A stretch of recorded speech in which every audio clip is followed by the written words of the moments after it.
Hello दोस्तों, आप सभी का स्वागत है इस चैनल पे। और आज हम बात करेंगे टाइफाइड और पैराटाइफाइड फीवर के बारे में।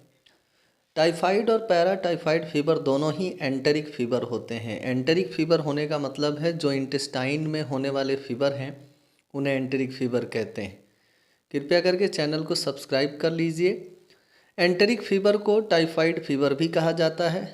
टाइफाइड फीवर एक एक्यूट बीमारी होती है, यानी शॉर्ट टर्म की बीमारी होती है, जिसमें फीवर होता है और वो साल्मोनेला टाइफी या साल्मोनेला पैराटाइफी नाम के बैक्टीरिया के कारण होता है। इसके द्वारा एक्यूट या सीवियर इलनेस भी हो सकती है। यह एक महत्वपूर्ण बीमारी है जिसके कारण बहुत सारे लोग बीमार होते हैं, बहुत सारे लोगों की जान भी जाती है। ये फूड वाटर बॉर्न डिजीज है, यानी संक्रमित भोजन या पानी के खाने या पीने से ये बीमारी होती है। जब भी हम संक्रमित भोजन या पानी खाते हैं या पीते हैं तो उसके साथ साथ बैक्टीरिया हमारे शरीर में प्रवेश करके हमारे इंटेस्टाइन में जाके हमें बीमारी करता है। यह बीमारी बैक्टीरिया के कारण, साल्मोनेला टाइफी नाम के बैक्टीरिया के कारण होता है, जो इंटेरोबैक्टीरिएसी की फैमिली से बिलोंग करता है बैक्टीरिया। यह ग्राम नेगेटिव बैसिलाई होता है और यह बेहतर ग्रो करता है 37 डिग्री सेल्सियस पे। ट्रांसमिशन की बात करें तो यह बीमारी फीकल ओरल रूट के द्वारा होता है।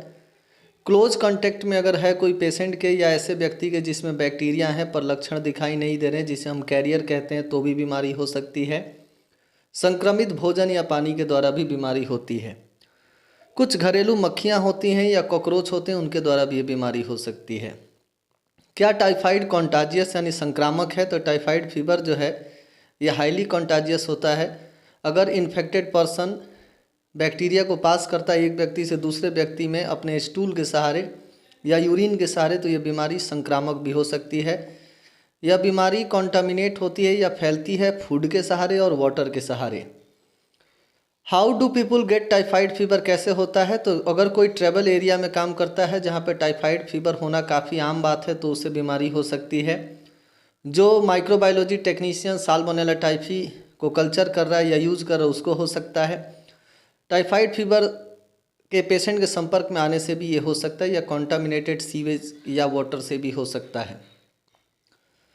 A person with typhoid fever, अगर किसी को टाइफाइड फीवर है तो वो संक्रामक है, वो बीमारी को फैला सकता है कुछ दिनों या कुछ सालों तक।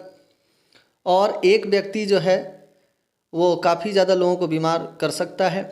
3 से 5% लोग जो हैं वो कैरियर होते हैं जिनमें बैक्टीरिया होता है पर लक्षण दिखाई नहीं देते, और ऐसे लोग ज़्यादातर इस बीमारी को फैलाते हैं।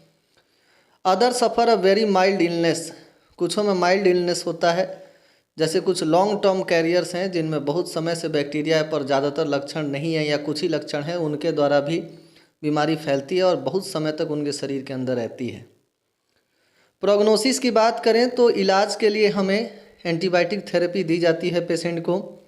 30% जो पीपल हैं उन्हें विशेष थेरेपी एंटीबायोटिक की नहीं मिल पाती है, ट्रीटमेंट नहीं मिल पाती, जिसके कारण उनकी डेथ होती है प्रति वर्ष। And most of those who got sick had failed to receive the vaccination, किसी को ट्रेवल से पहले वैक्सीनेशन नहीं दिया गया तो उसमें टाइफाइड फीवर होने के चांसेस ज़्यादा होते हैं। टाइफाइड फीवर एक महत्वपूर्ण किलर डिजीज़ है जिससे दुनिया भर में बहुत सारे लोग प्रतिवर्ष मरते भी हैं। और मल्टी एंटीबायोटिक रेजिस्टेंट, यानी कि यह जो बैक्टीरिया है अब इसके पास क्षमता डेवलप होने लगी है कि ये कई प्रकार के एंटीबायोटिक के प्रभाव को आसानी से झेल जाता है। ये एक बहुत बड़ी समस्या है। इसके लक्षणों की बात करें तो स्टेज 1 में पहले हफ्ते में स्लोली राइजिंग, धीरे धीरे ये बीमारी की शुरुआत होती है। टेम्परेचर बढ़ जाता है 4 से 5 दिनों बाद। एब्डोमिनल पेन होता है, मरोड़ होता है एब्डोमिनल कैविटी में, सर दर्द होता है, कॉन्स्टिपेशन और ब्रेडिकार्डिया हो जाता है।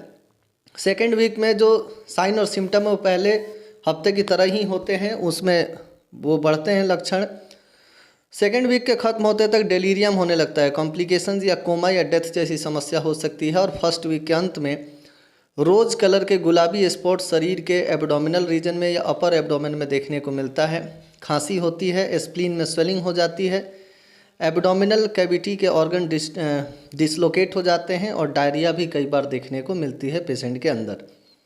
इस प्रकार के रोज स्पॉट जो हैं वो पेशेंट के शरीर पे हमें देखने को मिलते हैं। ये धीरे धीरे फैलते हैं और ये प्रमुख रूप से शरीर के ऊपरी हिस्से में हमें देखने को मिलते हैं, पीठ पे या पेट के ऊपर हमें देखने को मिलते हैं।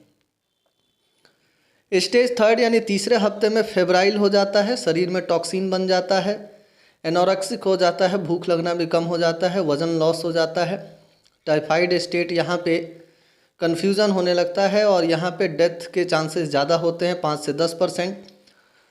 चौथे स्टेज में यानी फोर्थ वीक में रिकवरी पीरियड होता है। यहाँ पे इंडिविजुअल सर्वाइव करता है फोर्थ वीक में, जहाँ पे फीवर, मेंटल स्टेट और एब्डोमिनल डिस्टेंशन जो है वो इम्प्रूव होने लगता है। इंटेस्टाइनल और न्यूरोलॉजिक जो कॉम्प्लिकेशंस थे वो धीरे धीरे ठीक होने लगते हैं।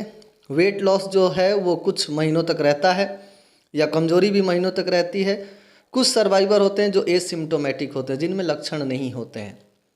टाइफाइड फीवर के लक्षणों की बात करें तो तेज़ बुखार, सर दर्द, वीकनेस, सूखी खांसी या एब्डोमिनल कैविटी में मरोड़, कॉन्स्टिपेशन या रोज़ कलर के यानी गुलाबी रंग के स्पॉट जो हैं वो शरीर के ऊपर देखने को मिलते हैं।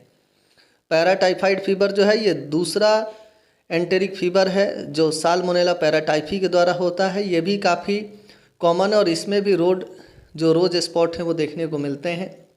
यहाँ पे कॉम्प्लिकेशंस, बॉवेल मूवमेंट में कॉम्प्लिकेशन आता है, जो बॉवेल मूवमेंट है वो सही नहीं होती है, हिमरेज भी होता है, बोन और जॉइंट में इन्फेक्शन होता है, ब्रेन के मेनिंजेस लेयर में इन्फेक्शन होता है, गॉल ब्लैडर में इन्फेक्शन होता है, मायोकार्डाइटिस यानी हार्ट के लेयर में, किडनी के अंदर और गॉल ब्लैडर में लंबे समय तक हमें लक्षण देखने को मिलते हैं।